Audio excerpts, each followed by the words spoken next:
I think there are no persuasive arguments because, as the word sounds, arguments, right? Have you been persuaded with an argument before? The answer is no, right? What is persuasive to me is different from what is persuasive to you, to the Gen Z, to anyone else. And I have seen some individuals who have done well in the business. They might have done their MDRT in the first 6 months, 1 year, 2 years. And I asked them what was their motivation to join the industry back then. And their answers, it's not really shocking. It's not rocket science. It's almost the same. Work-life balance, high remuneration, flexibility, a good boss, a good coach. All these are the same reasons that Gen Zs are more likely to join the career. So now, how do we increase the ability to persuade? I think that's the better question that we need to ask ourselves. We need to be equipped as recruiters in questioning techniques. We need to ask the right questions so that we can draw out what is the most persuasive hot button that we can talk to the candidate about. So I give you some examples.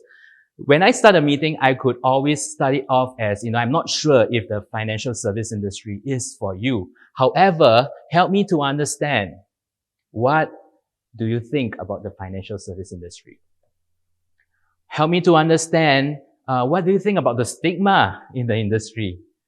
Or you could even say things like, maybe questions that, are you certain that the career that you're heading towards, it could be accounting, management trainee, or anything else, are you certain that that direction that you're heading to will help you to be happy? Is being happy important to you? All these questions are questions that will start to evoke certain feelings from them. And how about, future-oriented questions? You can use that too. Like, for example, just imagine with me, 6 months from now, you'll be able to bring your parents to Bali, stay in the resort.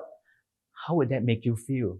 Especially when your parents have sacrificed so much for you to go to a university.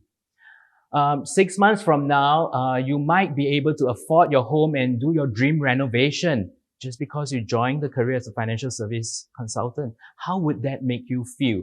Right? Focus on the feelings, focus on the psychology behind everything. That will help you to be more persuasive.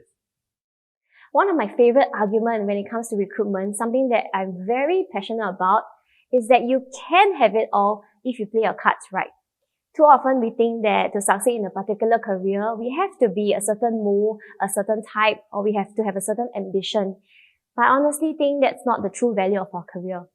Our career is so dynamic, so flexible, and so eye-opening that it is up to you to decide how you want your career to serve your life.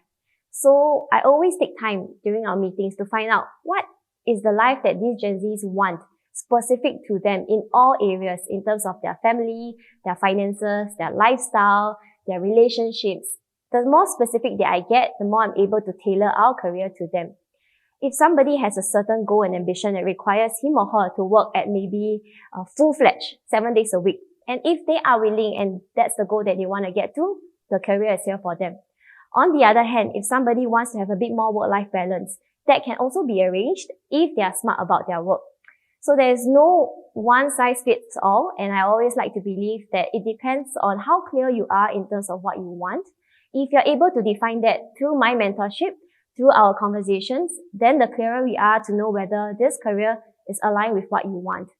If we can find that alignment, that's where you will become very, very powerful, and that's where you're able to maximize your strength together with Enneagram, and that's where you'll be able to get the desired future that you really, really want.